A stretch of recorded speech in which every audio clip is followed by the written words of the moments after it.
The former MEP predicted some fascinating European election results later this year. Nigel Farage has said the farmer protests in France are a sign of a very major Eurosceptic movement across Europe. Farmers blocked major highways to Paris yesterday as similar demonstrations took place in Germany, Belgium and the Netherlands over falling incomes and environmental regulations. Mr. Farage said he believes the protests mean there will be a jump in support for Eurosceptic parties at the European elections in June.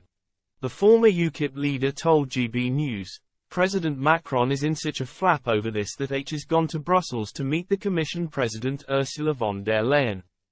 This is not the first big farmers' protest. I know for the French, protesting is almost like a national sport. But we saw it happening on the streets of Germany just a few weeks ago. We saw it happening in the Netherlands last year and then dramatic political change. There are even farmers' protests taking place in Italy. There are two big things going on. The first is the push towards net zero. The desire in many cases to get farmers off the land, not to produce beef. And even in this country, you can go on to DEFRA's website, and they'll tell you how, as a farmer, you can be paid to stop farming and take your land out of production and turn it over to rewilding. Net zero targets are a big part of this, and secondly, it's regulation, particularly on substances around nitrogen.